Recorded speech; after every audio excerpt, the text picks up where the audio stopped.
Sara, mas e aí? Quando que começou essa aventura na sua vida? Quando que você teve o primeiro contato com motocross? 2 meses de nascida. 2 meses? Não, ok. Mas naquelas motinhas elétricas já conta? Você tinha aquelas motinhas elétricas? Não, digamos que tava muito cedo. Mas assim, uma semana antes do casamento do meu pai e da minha mãe, ele deu a louca e falou que ia empinar a moto. E aí ele ficou só empinando mesmo.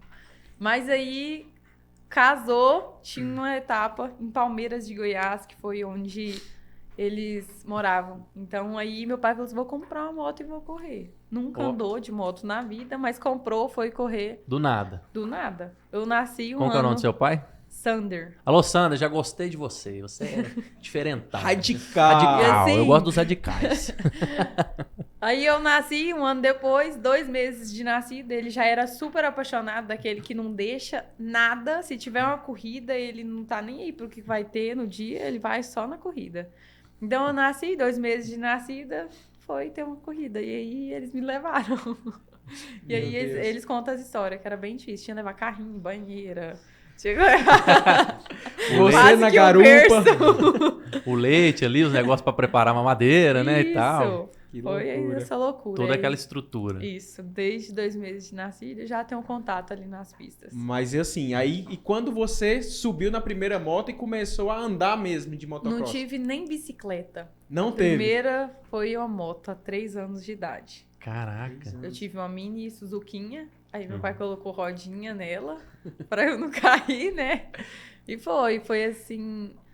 Eu acho que... Eu tenho lembrança de que a minha primeira moto de corrida foi com 7 anos, mas eu acho que assim, antes eu saí da Suzuki e fui pra outra, mas minha primeira moto de corrida foi aos meus 7 anos. Foi uma réplicazinha.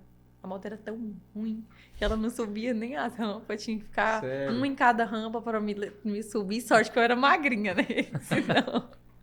E tem esse detalhe, quando a gente é menorzinho, na categoria de base, os pais podem ficar dentro da pista pra, tipo assim, a criancinha caiu, vai lá, levanta, liga a moto pra ela, coloca ela lá em cima de novo. Espera cair de novo. Exatamente, assim, você levanta ela aqui sem medo, ela já tombou. Gente, mas não assusta os pais que tá em casa, não. É mais uma velocidade mais ou menos de quanto ali? Uns Não, 2, é muito, 3 assim, por hora. Os ponteiros lá, os menininhos andavam forte pra caramba. Só que eu era bem assim, muito lesminha. Eu andava bem devagarzinho mesmo. As fotos é até engraçadas. Encolhidinha assim na Sem moto jeito. e pequenininha. Mas eu gostava demais. Sim, Bacana. e eu gostava mais ainda porque o motocross em si, ele é uma família.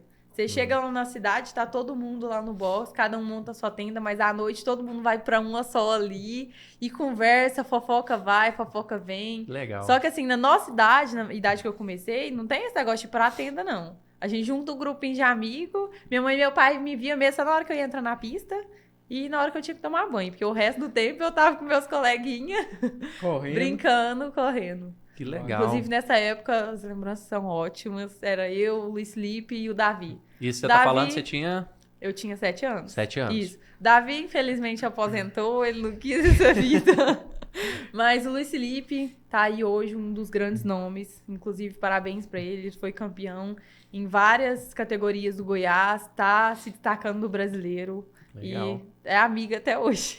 Bacana. Fantástico. Cresceram juntos aí, né? Exatamente. E aí você começou, o Serginho perguntou quando você começou na primeira moto, né? Você falou que aos 3 anos, né? Aos 3 anos. Aos 3 anos. E aí quando você começou a competir de forma profissional? Primeiro campeonato que você participou, qual foi?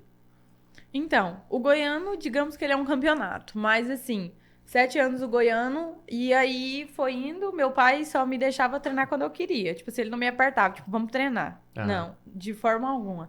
Era assim, Sara Raquel, papai tá indo treinar, você quer ir?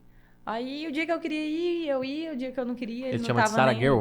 Sara Raquel. Sara Raquel. Isso. Bebel, lá em casa o povo me chama Bebel. de Bebel. Sara Raquel. Bebel. Aí ele me deixava bem à vontade. E aí eu ia quando eu queria. Aí quando eu não queria, eu não ia. Mas eu mais ia do que ficava em casa. E aí, quando eu dei os meus 13 anos de idade, eu completei 13 anos e tinha sempre o goiano em Morrinhos que coincidia com o brasileiro. E aí eu fui. A gente me inscreveu no brasileiro também, que ia correr junto, a feminina. E aí, só nessa corrida, eu fiquei em quarto no campeonato, correndo só essa vez. E aí a gente E ficou... sem treinar certinho. Isso, eu treinava assim, 3 vezes por semana, no máximo. Uhum. Aí, não, minto, eu ainda não treinava. A gente treinava só por conta própria. Sim. E aí, quando a gente viu aquilo, que eu fiquei em quarto no campeonato correndo só uma corrida, a gente ficou super feliz, né? Falei assim, vamos treinar. E nas próximas etapas, acho, se eu não me engano, faltava só 2 etapas. Fui nas 2 etapas, fiquei em quinto no campeonato. Meu pai ficou muito feliz com aquilo, né? Ele é apaixonado e eu tava evoluindo. E, assim, ele, quando ele corria, ele nunca teve oportunidade, nunca teve condição, né, de fazer uma coisa boa. A moto dele sempre quebrava. E aí, ele decidiu bancar. Aí, ele, com 13 anos, ele pagou um treinador pra mim. E aí, a gente começou a treinar. E aí, treinou. E aí, profissionalmente, foi isso. Foi dos 13, minha primeira corrida no Brasileiro, né? Uhum. E aí, 14 foi continuando. E aí, assim, foi ficando sério. Só que aí, com os meus 15 anos de idade, ficou mais sério. Porque aí eu comecei a gostar demais de ter que treinar.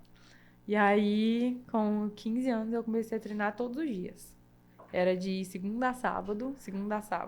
E nesse período você ainda não tinha patrocínio, que eu tô vendo aí na sua camisa que tem alguns Não, eu patrocínios, tinha né? patrocínio só... Na época, eu tinha patrocínio só da Circuit, do Sensei, Sandete, alguns patrocínios por fora. Me ajudava bastante. Uhum. Porque, assim, os custos eram bem caros. E aí, na época, tinha isso e eu ia. Mas, assim, começou a treinar demais, aí já ficou aquele negócio que assustou. Uhum. E aí, eu já ficava bem... Assim, às vezes eu ficava com preguiça. Aí inventava uma dorzinha nas costas, dorzinha na cabeça. Hoje não vou treinar, não. E aí, o meu treinador, ele era muito rígido, era o Joaquim. Inclusive, um beijo pra ele. Não sei se ele tá assistindo, mas um beijo pra ele. Um beijo pro Joaquim. E assim, ele chegou em mim e falou assim, Sara, eu não treino gente pra ficar atrás, não. Se você tiver com preguiça, não precisa de você vir que eu não vou te treinar mais, não. E aquilo me machucou, né? Você tocou no meu ponto fraco, que é isso, eu quero. E aí ficou sério. Aí eu já não tinha mais desculpa, já era sério mesmo, de segunda a sábado. E aí dava férias de julho, cedo e à tarde, de segunda a sábado. E aí teve época que era de domingo a domingo, e ficou muito sério. Até que ano passado eu consegui fazer o cronometrado, coloquei 4 segundos na Mayara, que era a atual campeã, ela estava sendo campeã há anos. Uhum. E coloquei 4 segundos e consegui ganhar a etapa dela. Então, ganhei o primeiro brasileiro de motocross no final do ano passado.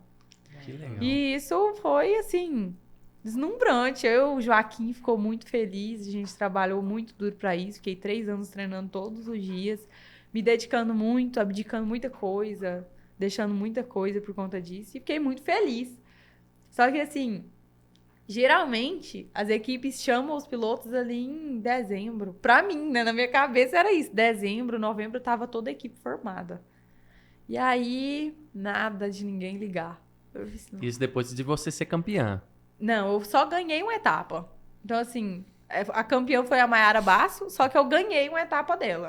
Que são várias etapas. Aham. E aí, assim, fiquei muito feliz, achando que alguém ia chamar, né? Já era o suficiente. Você pensou que já era o suficiente pra E aí, assim, ninguém chamava e eu continuei treinando, né? Pensei, vamos treinar mais. E nisso, meu pai tinha me dado um limitezinho assim. Ele falou assim, minha filha, eu vou te bancar até seus 18 anos. Deu 18 anos, ninguém, assim, te bancar realmente. Aí a gente você vai estudar. E eu, assim, não quero estudar, não. E aí, ano passado, fiz 18 anos em setembro. Aí passou o ano, né? Ninguém... Só que aí, como eu ganhei a etapa, eu acho que meu pai ficou, assim, muito feliz, né? E assim, eu acho que ele ia me bancar de todo jeito no outro ano. Mais um aninho aí. Ia aumentando. Pai, tá dando resultado. Eu ganhei uma etapa, vamos, hein? Mas aí, graças a Deus, em janeiro, o Sandro ligou e aí fez a proposta, a gente aceitou. E aí foi indo. Só que, assim, não podia falar pra ninguém ainda até soltar. Uhum. Foi muito difícil. Soltou em, acho que fevereiro, ou foi mais pra frente. E eu Desse tive que ano. ficar segurando aí. Isso. O Sandro é da Yamaha. Isso, ele é, assim, digamos, o cara que liga, o cara que toma conta de tudo lá, assim. Faz a ponte com os atletas. Exatamente. Fantástico. E eles ligaram e foi aí. Então, digamos que, assim, começou a ficar profissional mesmo esse ano que eu consegui ganhar, né? Tipo, entrar numa equipe e ganhar, assim, mas foi profissional desde o momento que eu comecei a treinar todos os dias pra mim.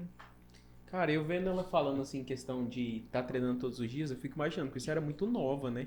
E a Sim. escola?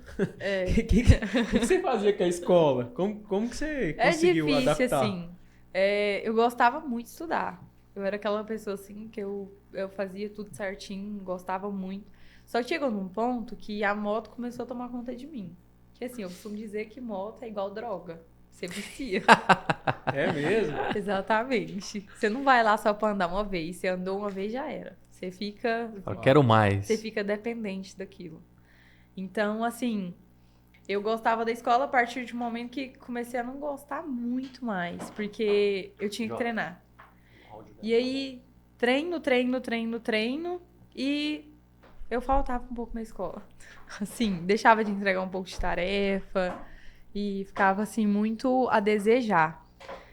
Então, digamos que, assim, tem até uma história. Eu gosto de contar porque a pessoa hoje em dia é minha amiga, senão não contava, né? Mas eu tenho uma professora, eu nunca esqueço disso. Ela foi minha professora de geografia, Rosilene. Inclusive, um beijo. Ela hoje é muito minha fã, ela gosta muito de mim. Como é que é o nome da professora? Rosilene? Rosilene. Rosilene, depois você confirma essa história pra gente, viu? Vai lá, conta a história. Ela uma vez, ela era muito rígida, assim, as tarefas dela. Ela era aquela pessoa que todo mundo fazia tudo, porque sabia que ela não te passava com meio milésimo faltando, não.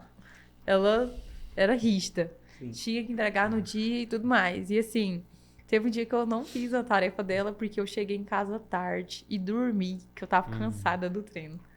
E aí chegou lá no outro dia, ela chamou meu nome e disse, professora, eu não fiz a tarefa. Por que você não fez, Sara? Eu disse, professora, eu treinei demais e eu cheguei em casa cansada, eu dormi em cima do caderno e não consegui fazer a tarefa. Ela falou assim, então pega a sua agenda lá. E ela pegou minha agenda, mandou o bilhetinho pros pais, né? Normal, isso. E aí ela falou pra mim, falou assim, Sara, desculpa te falar isso, mas Deus que me livre, mas vai que um dia você fica paraplégica e você não tem nem estudo. O que você vai fazer da sua vida? Sangue do cordeiro. Aí eu virei pra ela e eu nunca discuti com o professor, mas nesse dia eu fiquei muito triste. Eu virei pra ela e disse assim, professora, quando você falou pros outros que você queria ser professor, o povo virava pra senhora, falava que a senhora não tinha capacidade pra isso, você não ia conseguir explicar, o que a senhora falava? Ela, não dava moral não, porque era meu sonho. Eu disse, pois é, o que a senhora vai falar pra mim? Não vai mudar, porque é meu sonho. A senhora vai falar e vai entrar daqui e sair daqui. E, tipo assim, depois disso eu comecei a evoluir muito, comecei a ficar, assim, digamos que aparente no esporte, todo mundo começou a me enxergar. Então ela ficou muito feliz com a minha evolução, me ajudou muito.